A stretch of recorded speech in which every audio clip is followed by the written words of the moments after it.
Hey, it's me. Before you're typing a comment, be sure to watch the full video to get every information. And yeah, enjoy. Thank you. And I'm just gonna show you quick what it is all about. It's nothing much. So first of all, if you want to make use of this, you need a full artifact set. A set is mentioned to be 2 rings. I don't even know if you need, obviously you need 2 rings, yes, it's a 5-piece set effect.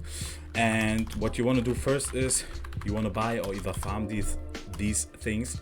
You need 5 of these, and it just works like here. You put an socket slot onto your artifact armor pieces, and then there's 2 ways of obtaining effects.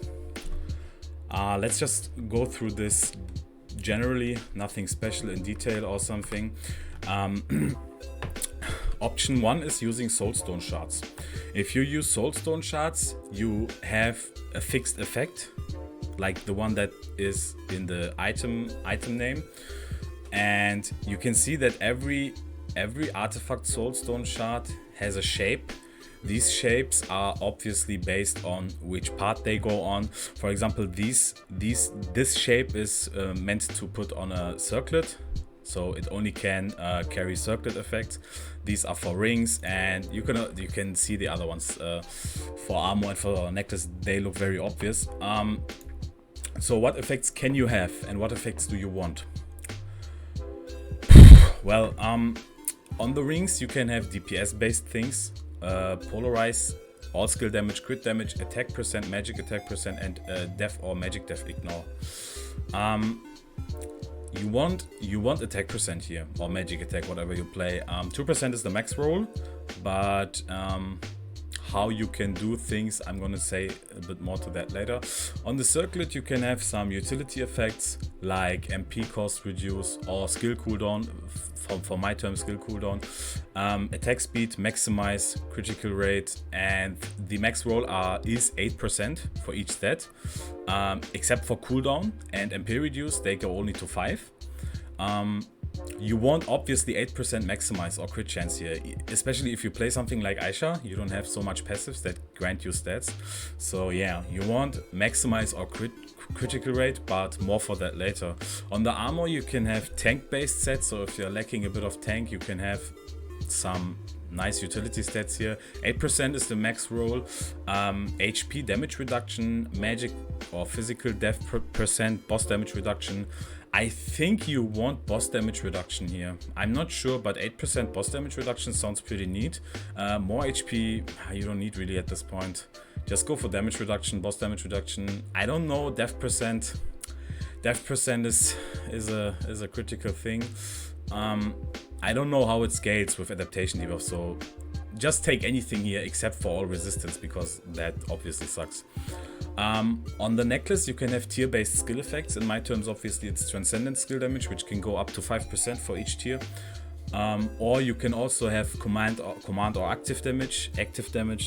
So again you have here like a PvE based thing, and the active damage is more like for PvP, I think, since it hits harder there. So what is special about this? You get a whole new set effect.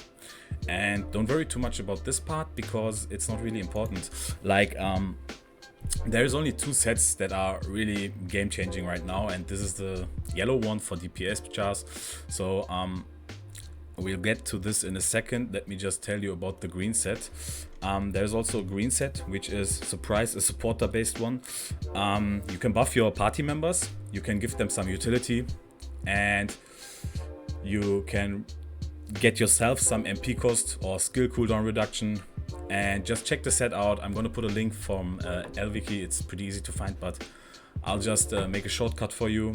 The most important thing about the green set is probably the 5-piece effect, which grants physical or magical, I mean not or, both physical and magical attack percent, 0.5% per 500k CP. That means you need 4 million CP to get the maximum of 4%. buff for your party members.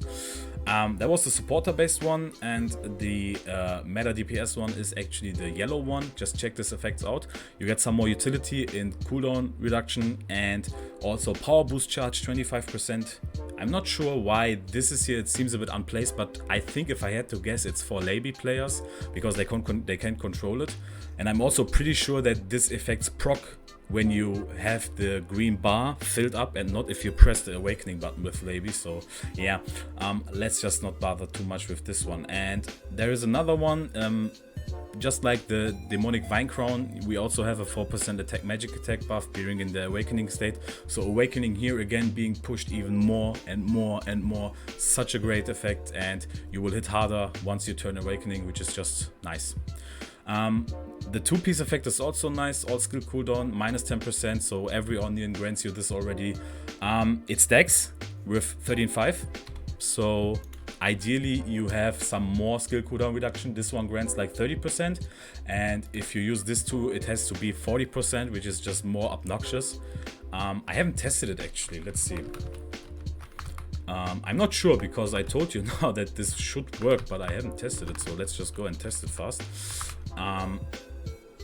It's really easy to test. I think we can by the time use consumables here. Okay, we can use consumables, that's not a problem. Okay, so we need to put this off now, so we have only one piece, and now we use this. Okay, it went from 10 to 6. Let's keep that in mind. And I pressed it on 11. I pressed on 11. It went from 10 to 6. Okay, so let's see.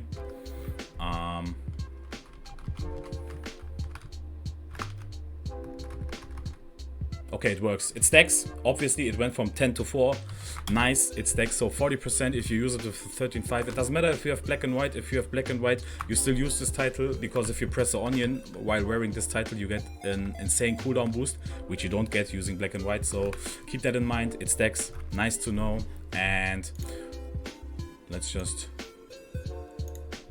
go into this one fast. So we talked about what stats you want, we talked about what set effect you want, and now I'm going to show you what exactly you need to do to gain stats.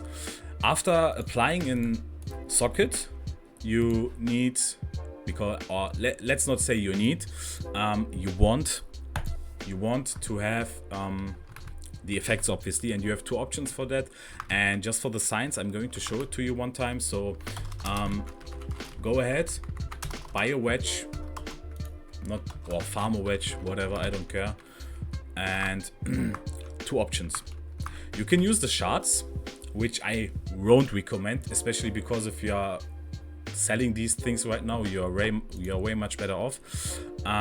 There's another way to gain effects. I'm going to show you how. You need some mats. You can farm them in the new dungeons, and right click the wedge, go to the artifact gear part, and then just use it. And then you want to see here, surprise, there's a socket slot. And if you use the mats you can get from the new dungeons, then you use a total of 100 for a random effect and a random color.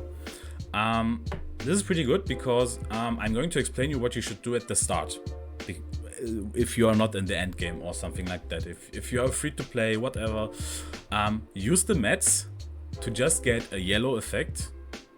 Like the color and the effect is random, okay, but just make sure it's yellow.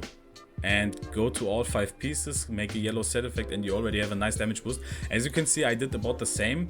My stats really suck. They are not good. Like, I'm missing 2% here, I'm missing attack here, I'm missing like 8% maximize here. Doesn't matter. You go here and you don't need to input anything. I could input anything now, because if I input this now, it would gain the effect of crit damage, but on a random color.